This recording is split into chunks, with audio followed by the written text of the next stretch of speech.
karunia dan damai sejahtera dari Allah Bapa dan dari anaknya Tuhan Yesus Kristus kiranya memberkati saudara sekalian. Amin. Shalom Bapak Ibu dan saudara-saudara yang diberkati oleh Tuhan Yesus Kristus. Selamat pagi, apa kabarnya? Harapan saya Bapak dan Ibu serta saudara-saudara dalam keadaan sehat. Namun apabila ada yang sedang sakit, kiranya Tuhan yang menyembuhkan. Apabila ada yang sedang sedih, kiranya Tuhan yang menghiburkan. Baiklah Bapak Ibu dan saudara-saudara yang diberkati oleh Tuhan Yesus Kristus. Hari ini hari Kamis tanggal 15 Februari 2024, kembali kita disapa oleh firman Tuhan yang tertulis dalam kitab Yosua pasal yang ke-22 ayat 5. Demikian firman Tuhan. Hanya lakukanlah dengan setia perintah dan hukum yang diperintahkan kepadamu oleh Musa, hamba Tuhan itu, yakni mengasihi Tuhan Allahmu, hidup menurut segala jalan yang ditunjukkannya, tetap mengikuti perintahnya, berpaut padanya, dan berbakti kepadanya dengan segenap hatimu dan dengan segenap jiwamu. Demikian firman Tuhan. Bapak Ibu dan saudara-saudara yang diberkati oleh Tuhan Yesus Kristus, topik hari ini adalah tentang kesetiaan. Berbicara tentang kesetiaan atau setia, saya yakin semua orang di dunia ini pasti mendambakan kesetiaan. Benar tidak? Iya, benar sekali. Dari anak kecil sampai orang dewasa, semua mendambakan kesetiaan. Tidak ada orang yang bahagia ketika dia dihianati. Tidak ada orang yang bersorak-sorai karena orang lain berlaku tidak setia kepadanya. Oh, tidak ada itu. Tuhan, terima kasih karena suamiku tidak setia kepadaku. Ada enggak orang yang seperti itu? Tidak ada. Kalau ada orang yang senang apabila orang lain berlaku tidak setia kepadanya, berarti itu orang sudah sakit. Naulari doampir niyati. Nah, Bapak Ibu saudara-saudara yang diberkati oleh Tuhan Yesus Kristus, semua orang mendambakan kesetiaan. Suami mendambakan istri yang setia, demikian juga dengan sebaliknya. Istri mendambakan suami yang setia. Orang tua mendambakan anak yang setia. Demikian juga sebaliknya, anak mendambakan orang tua yang setia. Karyawan mendambakan para pimpinan, pemilik perusahaan itu juga setia. Demikian juga dengan sebaliknya, para pimpinan atau pemilik perusahaan juga mendambakan karyawan atau pegawai yang setia. Gereja juga mendambakan jemaat yang setia, tidak hanya asal daftar tapi tidak pernah gereja, malah gereja ke tempat yang lain. Demikian juga dengan sebaliknya. Nah Bapak Ibu saudara-saudara yang diberkati oleh Tuhan Yesus Kristus, kalau semua orang mendambakan kesetiaan, so bagaimana yang kita perhatikan, yang kita lihat, atau bahkan yang kita alami dalam kehidupan kita sehari-hari? Sudahkah semua orang berlaku setia? Ayo jujur kita jawab.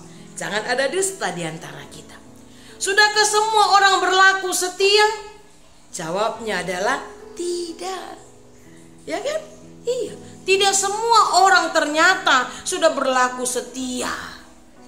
Tidak rahasia, banyak suami yang tidak setia kepada istrinya. Demikian juga dengan sebaliknya. Istri tidak setia dengan suaminya. Anak tidak setia kepada orang tuanya. Orang tua juga tidak setia kepada anaknya. Demikian juga dengan pegawai atau karyawan. Sudah banyak yang tidak setia di mana dia bekerja, atau sebaliknya sang pemilik perusahaan atau para pimpinan juga tidak setia dengan bawahannya atau karyawannya. Nah, Bapak Ibu saudara-saudara yang diberkati oleh Tuhan Yesus Kristus, inilah yang menjadi big question mark bagi kita. Ini yang menjadi tanda tanya besar bagi kita. Kalau memang semua orang mendambakan kesetiaan, lalu mengapa masih ada yang tidak setia? Ironis, bukan? Ironis sekali. Tapi itulah faktanya. Sama seperti kita terhadap Tuhan kita. Kita menginginkan Tuhan itu setia kepada kita. Kita menginginkan Tuhan itu jangan meninggalkan kita. Di dalam doa seringkali kita ucapkan, Tuhan jangan pernah tinggalkan kami. Tetapi kenyataannya tidak sedikit kita umat manusia justru yang tidak setia kepada Tuhan. Karena memang Bapak Ibu Saudara-saudara, sifat kita manusia ini, kita ini selalu menginginkan yang terbaik buat kita. Ya, kita ini selalu menuntut yang kita inginkan, tapi sering lupa untuk memberikan yang terbaik bagi orang lain, terlebih bagi Tuhan. Itu sebabnya pada pagi hari ini, sebelum kita lebih lanjut melakukan aktivitas kita kembali diingatkan oleh firman Tuhan agar kita berlaku setia kepada Tuhan. Setia melakukan perintah dan hukumnya. Apa itu? Yakni mengasihi Allah dengan segenap hati dan jiwa kita, melakukan perintahnya, taat dan setia, menuruti dan melakukan perintah Tuhan.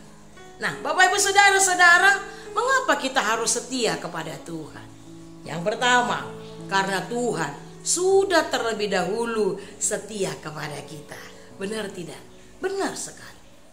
Kita sudah memasuki masa prapaskah yang mengingatkan kita akan penderitaan Tuhan Yesus sampai dia mati di kayu salib. Itu menunjukkan kepada kita kesetiaan Tuhan Yesus. Dia sampai rela mati di kayu salib hanya untuk satu tujuan, menyelamatkan kita. Jadi yang pertama, mengapa kita harus setia kepada Tuhan? Karena dia sudah terlebih dahulu setia kepada kita.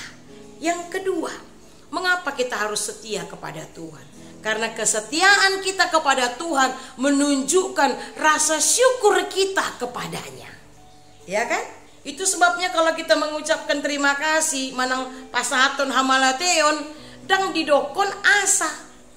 Di pasaat en edo hamolioton na asa, tidak. Tetapi di pasaat en endo hamolioton na Allah. Artinya Bapak Ibu Saudara-saudara, kesetiaan kita itu adalah sebagai ungkapan rasa syukur kita karena sudah Tuhan memberkati kita. Yang ketiga Bapak Ibu Saudara-saudara, mengapa kita harus setia kepada Tuhan? Mengapa kita harus setia melakukan perintah hukumnya? Mengapa kita harus setia mengasihi Dia? Yang ketiga, karena kesetiaan itu sebagai wujud kasih kita kepada Tuhan. Jadi Bapak Ibu Saudara-saudara, kalau para suami dituntut untuk setia kepada pasangannya, demikian juga dengan istri atau yang lainnya, itu mau menunjukkan akan kasihnya. Ya, kalau ada suami yang setia berarti dia mengasihi istrinya, atau sebaliknya. Itu sebabnya kalau masih ada suami yang tidak setia, berarti kasihnya itu sudah tidak ada lagi, ya, sudah menipis, sudah habis kasihnya. Nah, Bapak Ibu Saudara-saudara yang diberkati oleh Tuhan Yesus Kristus, sulitkah untuk setia? Mungkin kita akan berkata sulit. Ya, memang tidak mudah. Untuk selalu setia itu tidak mudah. Tahukah Bapak Ibu Saudara-saudara, melakukan suatu pekerjaan itu tidak sulit. Memulai untuk melakukan suatu pekerjaan itu tidak sulit. Tetapi untuk tetap setia melakukannya itu yang tidak mudah. Contoh simpel saja ya. Mau diet nih ceritanya nih, diet ya kan. Hari pertama semangat 45, masih semangat mau diet. Mulai masuk hari ketiga, hari kelima, aduh itu yang sangat berat. Memulai sesuatu itu tidak sulit, tetapi untuk tetap setia melakukannya itu yang tidak mudah. Start itu gampang, ya kan? Start itu gampang, tetapi bagaimana kita bisa sampai ke finish itu yang tidak mudah. Nah, oleh karena itu Bapak Ibu Saudara-saudara, mari kita minta tuntunan Roh Kudus. Kita minta kekuatan dari Tuhan. Tuhan, kuatkan aku, mampukan aku, agar aku tetap setia kepadamu, setia mengasihimu dengan segenap hati dan jiwaku. karena Engkau sudah terlebih dahulu mengasihi aku. Oleh karena itu Bapak Ibu Saudara-saudara, mari kita tetap setia melakukan perintah Tuhan, yakni mengasihi Tuhan, melakukan perintahnya dengan segenap hati, dengan segenap jiwa kita. Amin. Kita berdoa. Bapa yang baik, terima kasih untuk kesempatan yang Kau berikan kepada kami Tuhan, mendengarkan firman-Mu di pagi hari ini, yang mengingatkan kami agar kami senantiasa berlaku setia kepadamu Tuhan. Setia mengasihi Engkau dengan segenap hati dan jiwa kami. Setia dan taat melakukan segala perintah-Mu. Karena Engkau sudah terlebih dahulu setia kepada kami Tuhan. Engkau setia sampai mati di kayu salib untuk menyelamatkan kami manusia berdosa. Bapa yang baik, memang memulai sesuatu itu tidak sulit. Tetapi bagaimana kami tetap setia melakukannya dengan baik itu yang tidak mudah. Berikan kekuatan kepada kami Tuhan. Berikan hikmat kepada kami agar kami dimampukan di sepanjang hidup kami ini. Kami mau tetap setia kepadamu Bapa. Terima kasih Tuhan. Biarlah kami menunjukkan kesetiaan kami, kasih kami, rasa syukur kami kepadamu Tuhan, melalui ucapan kami, melalui perbuatan kami yang seturut dengan kehendak-Mu. Terima kasih Bapa, biarlah firman ini boleh kami mengerti dan boleh kami lakukan dalam kehidupan kami sehari-hari. Di pagi hari ini kami mau berdoa untuk seluruh umat-Mu Tuhan, seluruh jemaat-Mu, terlebih jemaat-Mu AKBP dimanapun berada. Berkati Tuhan, berkati dari anak kecil sampai yang sudah lansia, tiap-tiap pribadi, tiap-tiap keluarga. Berkati setiap pekerjaan dari umat-Mu. Berkati setiap apa yang mereka cita-citakan dan harapkan. Kalau ada yang sakit Tuhan, tolong Tuhan sembuhkan. Kalau ada yang sedang sedih, tolong Tuhan hiburkan. Terima kasih Bapa yang baik. Biarlah Engkau yang senantiasa menyertai dan memberkati serta melindungi kami di sepanjang hari ini. Dalam kami melakukan segala aktivitas kami. Pimpin dan kuasailah hati, mulut dan pikiran kami. Agar apapun yang kami kerjakan, semuanya seturut dengan kehendak-Mu. Terima kasih Bapa yang baik. Inilah doa kami. Dengar dan sambutlah doa kami ini. Di dalam nama Yesus Kristus kami sudah berdoa dan mengucap syukur. Amin. Anugerah dari Tuhan kita Yesus Kristus, kasih setia dari Allah Bapa, serta persekutuan dengan Roh Kudus kiranya memberkati saudara-saudara sekarang dan selama-lamanya. Amin.